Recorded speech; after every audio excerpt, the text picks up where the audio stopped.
Bonjour à tous et bienvenue dans ma formation pour apprendre à tirer les cartes. Aujourd'hui, nous allons voir le module numéro 1 pour apprendre à se protéger et on commence tout de suite avec l'enracinement. L'enracinement, vous allez vous demander sûrement qu'est-ce que c'est, à quoi ça sert et dans quelle utilité, pourquoi on l'utilise en gros. On l'utilise pour prendre conscience de ses points de contact. Ça, c'est la première chose. C'est-à-dire voir vraiment où est-ce que... Enfin, prendre ses points de contact, sentir les choses. Plus concrètement, c'est un petit peu ça. Je vous explique après comment on fait exactement pour prendre conscience de ces points de contact. Ça sera le plus simple. Ensuite, on l'utilise pour voir les choses plus facilement, parce que c'est quand même quelque chose qui est mieux. On demande pour recevoir, c'est aussi un petit peu le principe. Si on ne demande pas, on ne peut pas recevoir. Et en quatrième point, qui est aussi important que les autres bien évidemment, c'est prendre conscience du moment présent. C'est un certain lâcher prise, chose que beaucoup de personnes n'arrivent pas à faire, même moi encore parfois j'ai du mal à le faire. Je vous explique tout de suite quel est l'enracinement.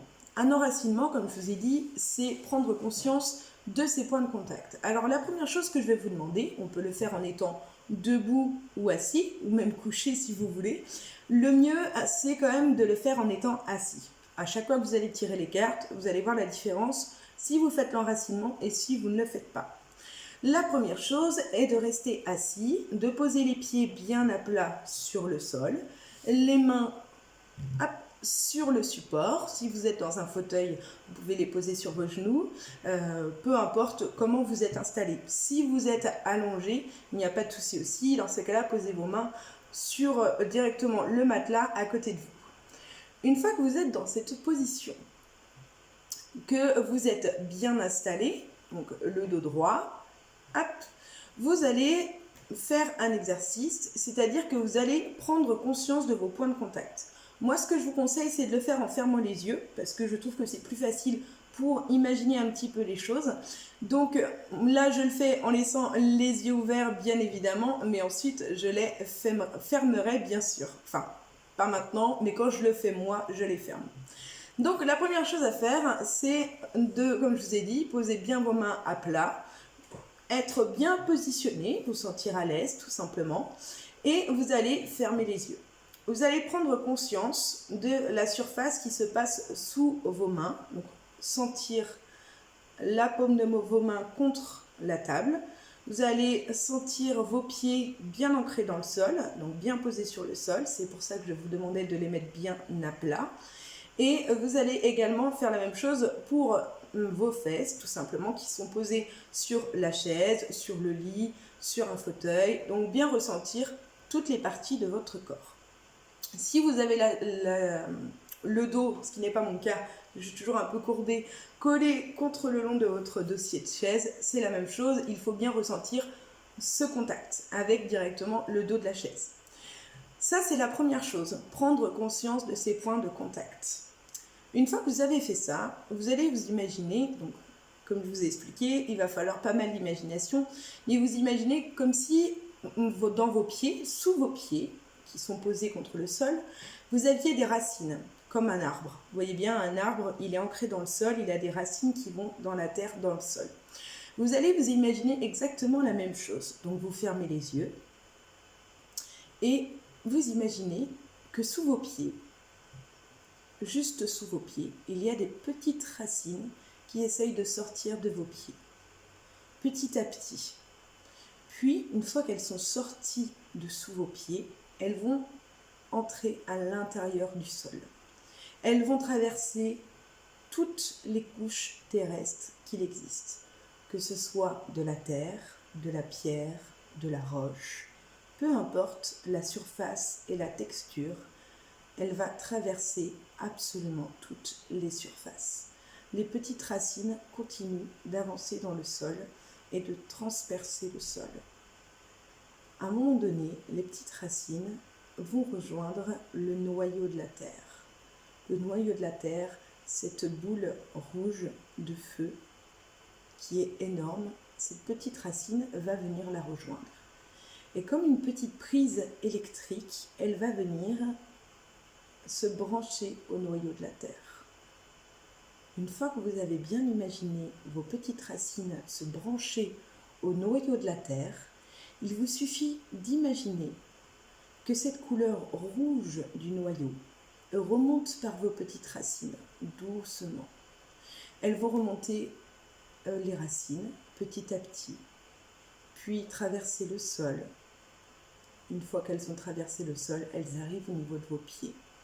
Vous allez imaginer que cette couleur rouge vif, s'empare de vos pieds, se met au niveau de vos pieds. Puis la couleur rouge remonte au niveau des mollets, des genoux, des cuisses, des fesses, du ventre, du bas du dos, de la poitrine, des épaules, dans les bras, dans les mains, jusqu'au bout des doigts.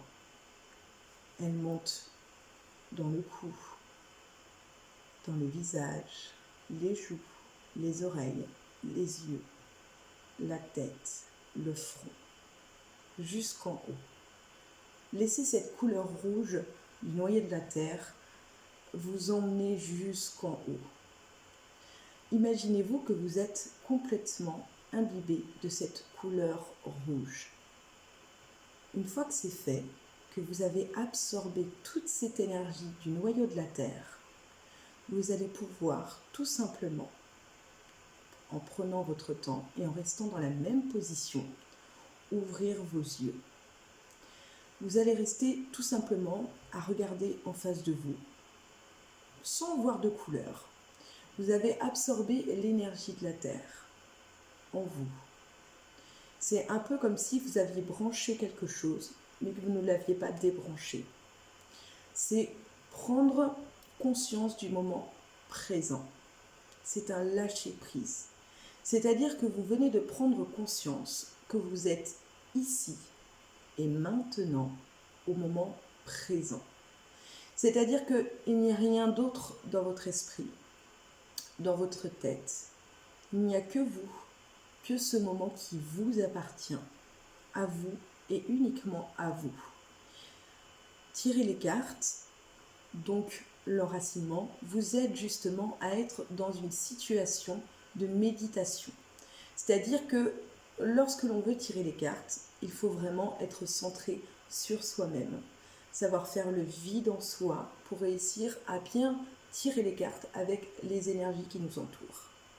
Tirer les cartes, ce sont des énergies que l'on utilise, d'accord ? Des énergies que l'on ne voit pas, mais qui nous épuisent, il faut le dire, qui nous épuisent énormément. Le fait de s'enraciner comme ça et de prendre l'énergie de la Terre va vous permettre de vous ressourcer avant de faire les cartes. Si vous ne le faites pas avant, moi je vous conseille d'essayer les deux, d'essayer de tirer les cartes sans enracinement et avec enracinement, et vous verrez la différence entre les deux, de ce que ça peut donner tout simplement au niveau de votre énergie. Moi je travaille tous les jours en tirant les cartes, vu que c'est mon métier bien évidemment, et je peux vous assurer que moi j'ai vu la différence. Sans enracinement, j'ai pu remarquer qu'il y a parfois ça m'est arrivé pendant peut-être 3 jours de ne pas réussir à me ressourcer. Donc j'avais une journée bien intense au niveau des énergies et je mettais 3 jours à m'en remettre où j'étais incapable de rien faire parce que je me sentais épuisée. Donc c'est très important de justement réussir à faire cette petite coupure entre le moment que vous aviez passé qui était stressant et ce moment présent. Un moment qui vous appartient, qui est à vous, qui vous permet, comme je vous ai dit, de vous rendre compte que vous êtes au moment présent. C'est un petit peu comme je vous ai expliqué tout à l'heure, quand je vous ai dit qu'il faut savoir demander pour recevoir. C'est aussi savoir demander, entre guillemets, au noyau de la Terre de vous envoyer l'énergie nécessaire pour réussir, vous, à l'utiliser pour aider les autres, les guider, à leur répondre. C'est quelque chose qui reste de très important.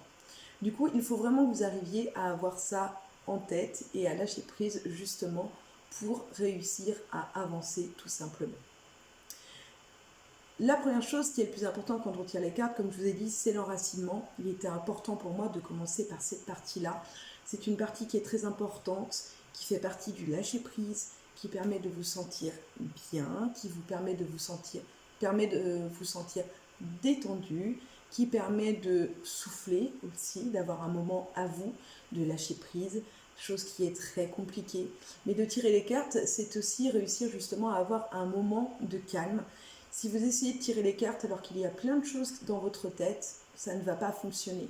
Parce que tirer les cartes, c'est vraiment un moment où on doit réussir à se mettre dans une bulle que je vais vous expliquer juste après. Ne vous en faites pas, la bulle de protection. Mais c'est réussir justement à faire une coupure dans son moment présent pour se créer quelque chose de plus apaisant et pouvoir avancer dans le bon sens. Et c'est exactement ce que représente l'enracinement et ce que je voulais vous expliquer aujourd'hui. Nous allons voir maintenant la deuxième partie qui s'appelle la bulle de protection. Ne bougez pas, car la bulle de protection, il me semble bien que c'est maintenant. À tout de suite.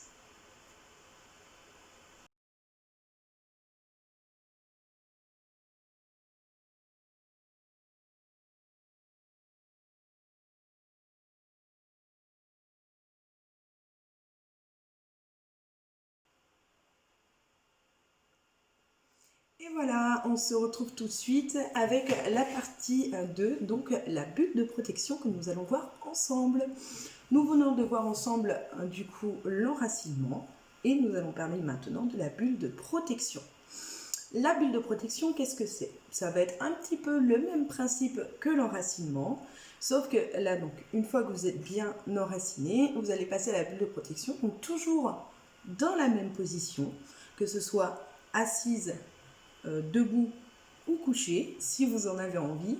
On va partir dans de l'imagination, dans quelque chose voilà, que l'on va imaginer tout simplement. C'est vraiment ce travail-là qu'il faut réussir à faire et ce qui est le plus dur. Parce que beaucoup de personnes me disent que c'est là où elles ont le plus de mal, c'est vraiment de travailler là-dessus. Nous allons donc voir ensemble comment créer autour de nous ce qui s'appelle la bulle de protection. Vous allez voir que c'est pas si compliqué que ça une fois qu'on a réussi à faire l'enracinement, qu'on est paisible, que l'on est posé. On va pouvoir créer une bulle imaginaire autour de nous pour nous protéger de tout ce qui pourrait se passer autour de nous. Un petit peu comme si les gens voulaient nous jeter des pierres. Habituellement, ça fait un petit peu mal, il faut se l'avouer, hein, enfin un petit peu beaucoup. Hein, quand on se prend des pierres, on n'est pas très contente et content. Et cette bulle de protection va permettre justement un petit peu à ce que ça puisse rebondir sur nous sans nous faire mal. Comment on fait cette bulle de protection? Alors vous allez vous remettre exactement dans la même position que vous étiez. Vous pouvez changer de position si vous préférez également. Et on va repartir pareil dans un moment calme, un moment détendu, un moment d'apaisement, de lâcher prise et surtout d'imagination.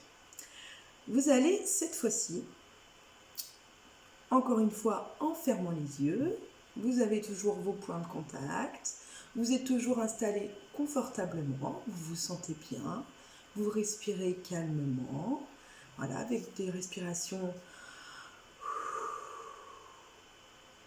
très calmes, très poussées. Pour vous aider, vous pouvez aussi prendre des grandes respirations, un petit peu comme si vous vouliez absorber tout l'air qui vous entourait et l'expédier ensuite. Ça aide à se détendre, à laisser tomber les épaules et on se sent mieux. Une fois que vous avez fait ça, vous allez fermer les yeux. Moi, bien évidemment, je les laisse ouverts, mais vous pouvez fermer les vôtres. Vous allez vous imaginer une couleur, n'importe laquelle, celle que vous voulez. Moi, personnellement, c'est la couleur bleue qui me vient en tête. Parce que le bleu, c'est l'apaisement, c'est les nuages, enfin le ciel. C'est quelque chose de haut, d'élevé. Voilà, c'est cette couleur, en tout cas, moi, qui me vient à l'esprit. Mais vous pouvez imaginer la couleur que vous désirez. Peut-être que vous allez avoir besoin de faire plusieurs fois cette vidéo pour réussir, mais ne vous découragez pas. C'est comme apprendre les cartes, ça prend du temps.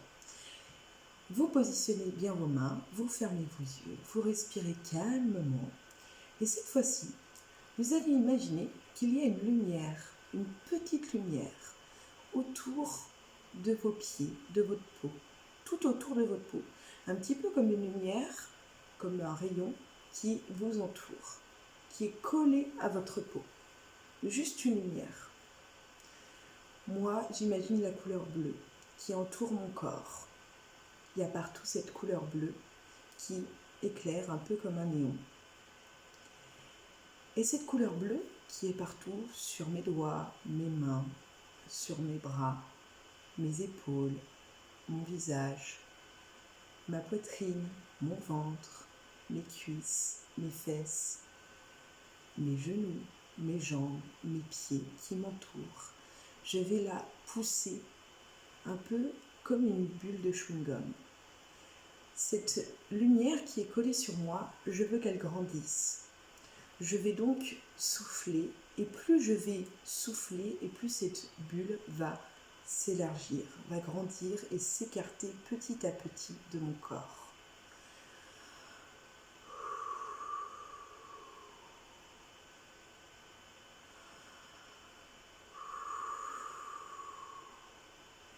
Plus je souffle, et plus cette lumière, cette deuxième peau allumée, va s'écarter de moi.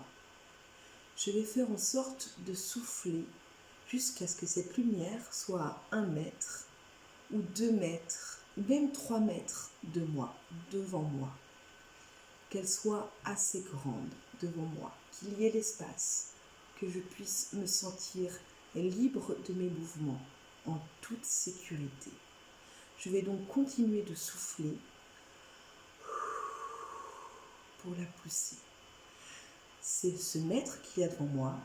Il va y avoir la même chose au-dessus de ma tête, puis derrière moi et en dessous de moi. Une bulle complète qui m'entoure et qui me protège. Je suis au milieu de cette bulle et il ne peut rien m'arriver. C'est une bulle imaginaire, une bulle colorée qui me protège. Et quoi qu'il arrive, quoi qu'il se passe autour de moi, rien ne pourra m'atteindre, car je suis protégée. Je vais souffler une dernière fois afin de finir ma bulle.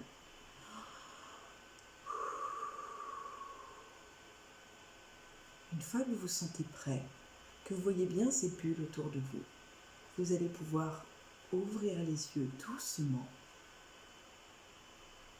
et sentir cette bulle qui vous protège et qui est autour de vous. Si vous n'avez pas réussi aujourd'hui à faire votre bulle de protection, vous y arriverez peut-être demain, peut-être la semaine prochaine, peut-être dans un mois. Ne vous découragez pas, vous allez y arriver. Vous ne le savez pas encore, mais moi je le sais. On se retrouve tout de suite pour l'invocation des archanges. Vous êtes prêts? Parce que moi je le suis. Alors, à tout de suite.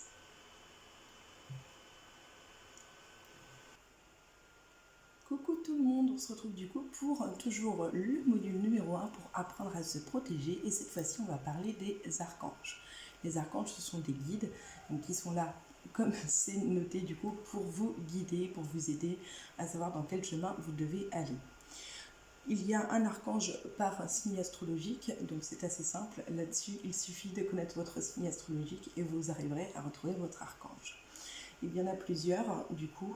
Vous avez Azraël pour le signe du Capricorne, vous avez Gabriel pour le signe du Cancer, vous avez Uriel pour le Verseau, vous avez Raziel pour le Lion, vous avez Sandalphon pour les Poissons, vous avez Métatron pour les Vierges, Ariel pour le Bélier, et vous avez Jophiel pour les Balances, nous avons Chamuel pour les Taureaux, Jérémiel pour les Scorpions, Zadkiel pour les Gémeaux et Raguel pour les Sagittaires.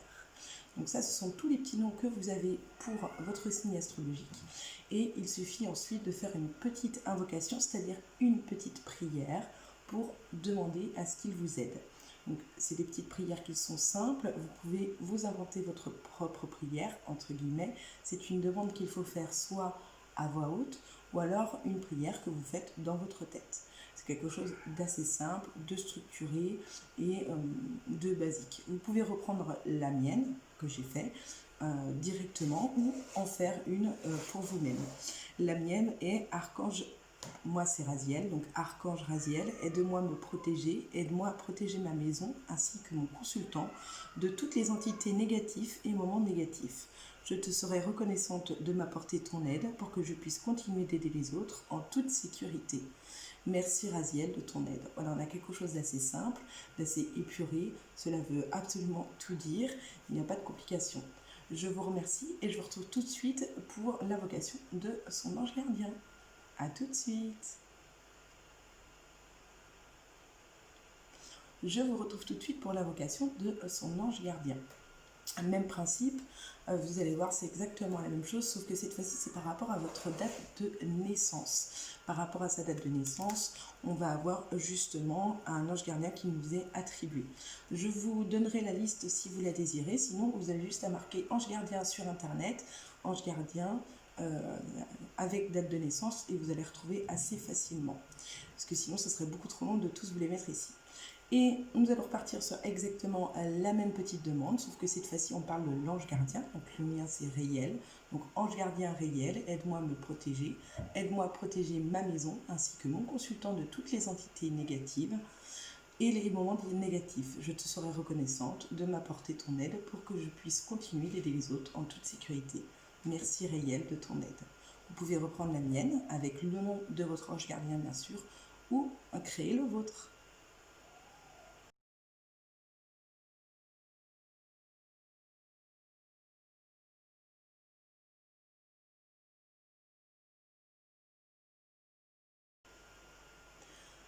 On se retrouve maintenant pour l'invocation de son animal pouvoir, qui est le numéro 1.5 du coup dans cette formation. L'invocation de son animal pouvoir, ça va être un petit peu le même principe que justement l'archange et l'ange gardien, c'est-à-dire que l'on a tous un animal pouvoir qui est là pour nous aider, pour nous guider, pour savoir un petit peu où on va. C'est un petit peu compliqué de savoir qui est notre animal pouvoir. Pour cela, il suffit de faire une petite vidéo, une petite expérience que moi j'ai réalisée grâce à Frédéric Barbet, qui est du coup qui est hypnothérapeute, qui a une très belle carrière et qui fait beaucoup de vidéos YouTube gratuites donc sur l'hypnose. Et c'est grâce à lui que j'ai découvert l'hypnose, qui fonctionne très bien, c'est pas dangereux, ne vous inquiétez pas, il n'y a aucun risque. Et j'ai découvert du coup cette petite vidéo qui s'appelle La découverte de mon rencontre avec mon animal pouvoir. Vous allez pouvoir faire de magnifiques rencontres. Ça fonctionne pas toujours tout de suite, donc ne vous inquiétez pas. Prenez bien votre temps, faites la rencontre. Moi, j'ai découvert que mon animal pouvoir était le lézard. J'ai regardé ensuite sur internet et c'est vrai que bizarrement, je me suis reconnue dans la description. Mais j'ai fait cette petite vidéo, cette expérience que j'ai trouvée extraordinaire et je vous conseille de la faire également.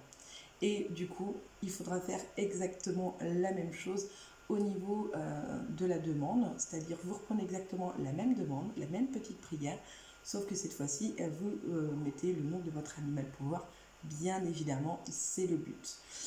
Vous pouvez faire plein de vidéos avec Frédéric Barbet. Franchement, je vous le conseille, c'est vraiment extraordinaire. Moi, j'ai fait des choses extraordinaires avec lui.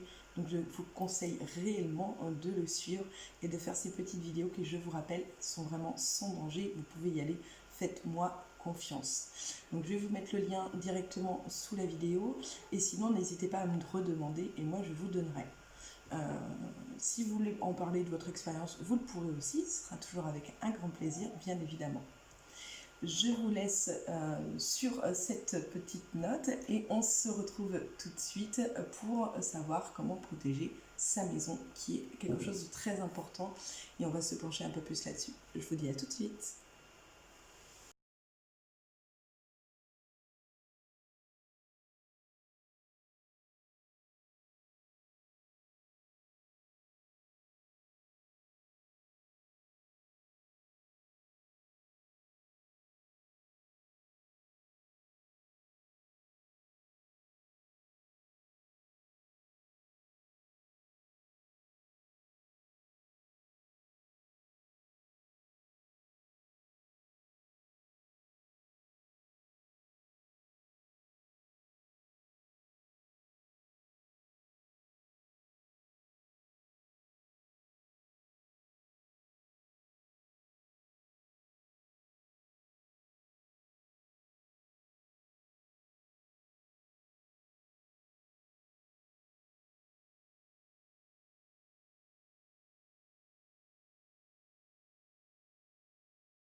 Maintenant que je vous ai fait un petit topo justement de toutes les pierres que je pouvais avoir en ma possession, je voulais vous expliquer comment les nettoyer.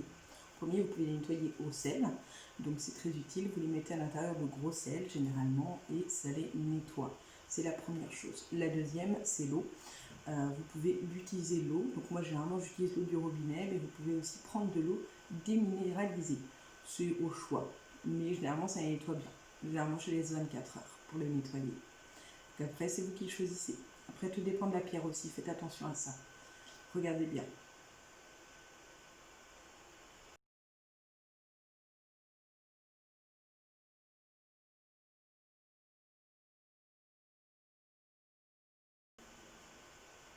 Alors, pour les recharger, donc c'est comme pour les nettoyer, quand vous achetez une pierre, il faut bien demander des renseignements. Et la première chose, ça va être au soleil, la lumière du jour, tout simplement. Vous pouvez les laisser toute une journée, moi généralement je préfère les nettoyer, enfin les recharger de temps en temps. Vous avez également la lumière de la lune, donc généralement c'est la pleine lune, c'est le summum, c'est le mieux, pour pouvoir les recharger. Donc toute une nuit à la pleine lune, c'est l'idéal, si vous pouvez bien sûr, parce qu'on ne peut pas toujours malheureusement. Vous allez avoir également un amas, donc comme je vous ai montré que moi j'avais tout à l'heure, c'est un amas que vous avez d'améthyste que moi j'ai en ma possession, c'est plus pratique, on les pose dessus, ça se recharge tout seul, il n'y a rien à faire plus. Vous allez avoir également une autre possibilité, c'est la géode, où c'est un peu le même principe que l'amas, vous les mettez dedans. Je ne vous ai pas montré les photos, mais vous pouvez aussi les recharger sur une fleur de vie que vous pouvez télécharger sur internet et imprimer. Ça se recharge très bien avec ça.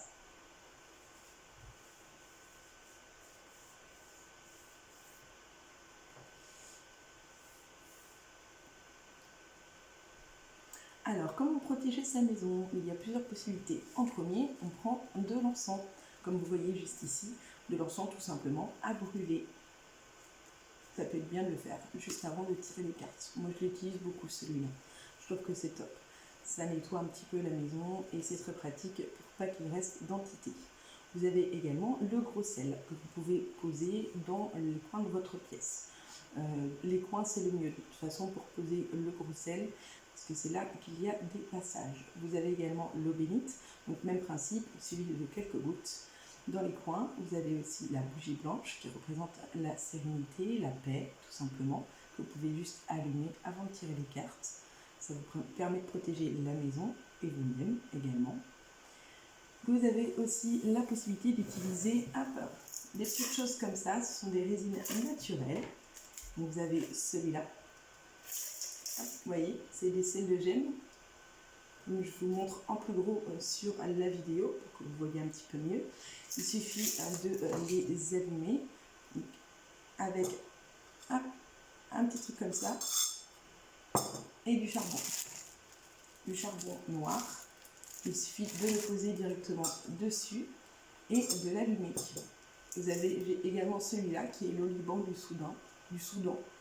Donc ça c'est plus pour la confiance en soi et la détermination. Le premier c'était plus pour nettoyer la maison, la purification des lieux.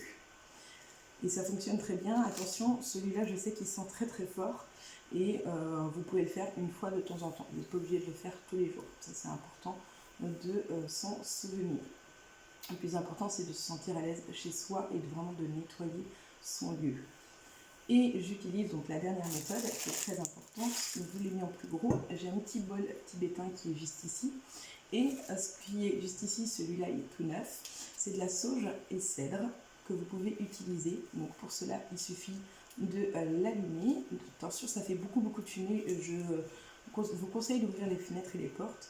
Et vous le mettez au-dessus et vous passez bien, vous le laissez bien au-dessus pour pas que ça tombe. Et vous passez bien au niveau des coins de votre maison. C'est là où il y a le plus de passages pour que les âmes passent et repassent. Donc c'est là où il faut bien insister. Brûlez bien ça. Voilà, ça fonctionne super bien. Sauge et cèdre, moi je vous le conseille. Vous pouvez l'acheter partout. Moi celui-là je l'ai acheté à Leclerc. Vous voyez, à l'endroit à Cultura. Donc c'est important de bien nettoyer sa maison parce que voilà, il y a des passages, des âmes passent dans toutes les maisons, vieilles ou nouvelles. Donc c'est important de nettoyer ces lieux et de se sentir bien à l'intérieur de chez soi et d'être sûr qu'il ne reste personne, surtout à la fin, une fois qu'on a tiré les cartes. Il y a des choses qui passent, il y a des choses qui se mettent en place, c'est le cas de le dire. Donc c'est important de faire ça. Il est important d'utiliser donc la méthode que vous voulez. Moi, je vous ai proposé les miennes. Vous pouvez continuer d'utiliser vos pierres en lithothérapie. Moi, j'utilise beaucoup donc, la calcite orange. En plus, elle est pratique parce qu'elle est plate. J'utilise beaucoup aussi le quartz fumé parce que j'adore tout ce qui est quartz. Le quartz rose, comme vous avez pu voir dans ma collection que je vous ai montré tout à l'heure en vous donnant les noms. Le plus important, c'est de trouver une pierre qui vous correspond, qui vous parle, parce que ça, c'est quelque chose qui est très important. Et surtout, nettoyez bien votre maison, parce que, comme je vous ai dit, dans les coins, il y a toujours un peu comme des ascenseurs, si vous pouvez un peu imaginer, des couloirs, où les âmes passent et repassent. Et elles ne sont pas toujours très bonnes, elles ne laissent pas toujours des ondes très positives. Donc c'est important vraiment de pouvoir nettoyer votre maison. Moi, je sais que généralement, je le fais une fois par semaine à peu près. Sinon, grand maximum une fois tous les 15 jours, mais parce que j'ai une grande maison. Mais si vous le faites qu'une fois de temps en temps, vous pouvez le faire qu'une fois par mois. Après, si c'est votre travail, faites-le quand même assez souvent pour que les choses puissent être nettoyées correctement. Voilà pour la fin du module 1. On va se retrouver avec le module numéro 2 pour parler de commencer avec les cartes. J'espère que vous êtes pressés de commencer ce module, car moi, je suis pressée de vous y retrouver et de vous expliquer un petit peu tout ça en détail et de rentrer dans le vif du sujet. A tout de suite!